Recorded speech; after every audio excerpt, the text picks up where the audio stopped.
Alright, here we go. You know what I'm saying? Ready to rock and roll. We're starting off with 5 sets of 5 with the front squat. And you see right now we go ahead and getting loaded up. We already got warmed up. And now we're moving into the first squat.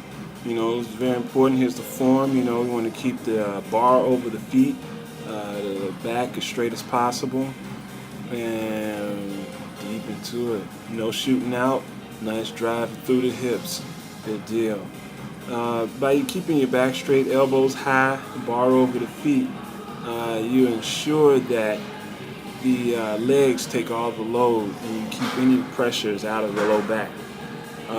Moving forward from that, it's a great idea to keep the toes lifted in the shoes and almost like a claw.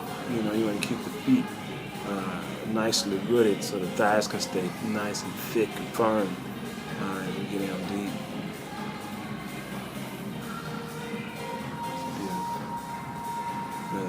And as I was sharing with the warm-up, basically, you know, you want to, feel free to share these videos because we'll be getting massive loads of information. And again, you'll be getting massive loads of information. Just spreading this information out, you know, it's a lot of workouts being put out, and you know, we're expecting folks to really just think to know what they're doing. And we don't want to assume anything. So right now, we got a front view. I really like this view. You got the feel, hear the intensity of what's going on. I'm going to step out for a second and check out the breathing patterns.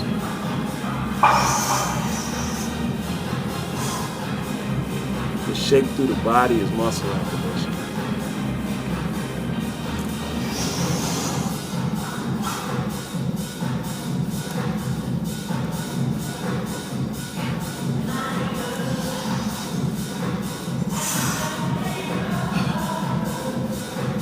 It's also just really showing that you can build core strength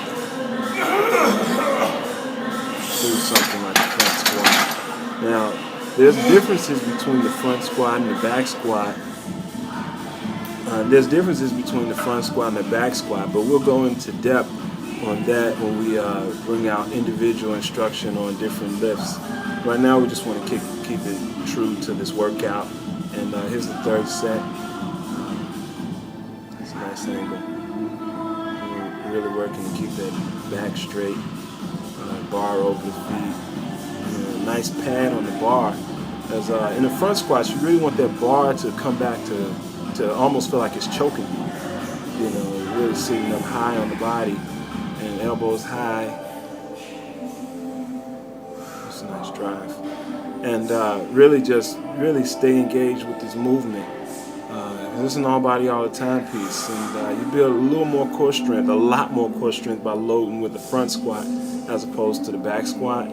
But you see I have the weight at a much lighter weight than what I usually would do, largely because we don't want to overstress any wrong areas of the body.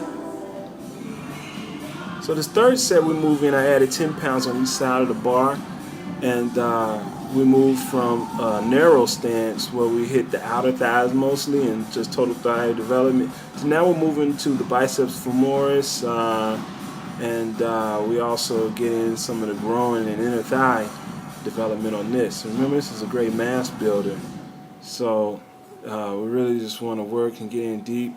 Now, some of these, I'm not exactly excited about all of these on this one. I lost my form a little bit.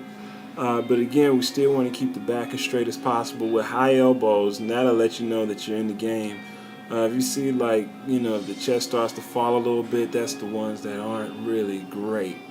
But that's why I say, hey, you don't want to start with super heavy weight, because if you start with super heavy weight, you start building bad habits. But by me having this video, I was able to make adjustments, and you'll see the adjustments on the next set. Alright, so this one here, I'm just bringing in, opening up the shorts here so I can really keep an eye on myself. And I'm just showing you inner thigh and get the sweep. again, this is mass development, so we're not really going for too many cuts right now, but you'll see those start to show up. But I'm really proud of the work that we put in for the first 4 weeks on the first cycle. As we're starting to get some vascularity through the thighs, and I know that we're getting some growth, and yeah, I just like the thickness that's coming. I mean, just the vascularity lets me know that, you know, hey, I'm starting to send blood down through those regions, you know, basically sending blood through hell, you know, and we want to go ahead and get some mass development.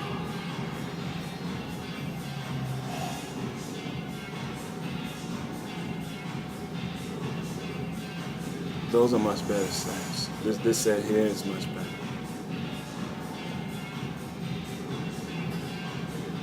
And you see, if you're looking into the hips are constantly going through adjustments, so it's a great way. Just 5 sets of 5 is beautiful.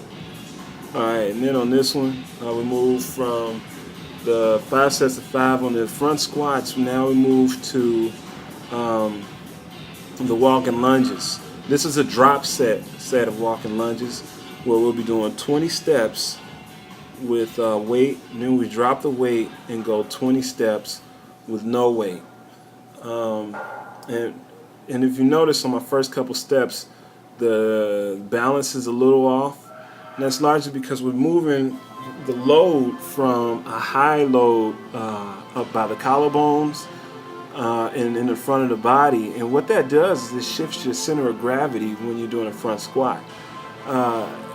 What that really means is, okay, just standing naturally without weight, your center of gravity is at the sacrum level in the back and at the just below the navel in the front. So when you have a front squat load, the center of gravity shifts to balance out that weight. So what it does is it shifts forward. So what happens is the sacral drops down to the bottom of the pelvis, and the front balancer moves up just above the navel, so it changes the center of gravity. So when you put weights in your hand for the lunge, you know, you have the weight load down by the hips, so it brings that center of gravity back. So the body has to make that adjustment. And again, we're only taking about a minute rest in between these, so that's a rapid adjustment that the body has to shift to. Just in these 2 different exercise groups. And really like with this is just a walking lunge, just to really keep the muscle engaged. And just a beautiful lunge. It's important that when you hit that lunge that you bring that trail leg up. That lets you know and ensures you that when you bring that trail leg up, it just ensures you that you're actually stepping through the ground and not trying to stand up. But you'll see on these is if I bring that trail leg up, I'm actually pushing the foot through the ground like a bound. And that'll help out with your running, your leaping, your jumping. It's really just being aware of the fact that you're not standing up, but you're actually pushing down, and that helps you get taller. So when you go for a leap, that you'll use the ground's force to propel you higher.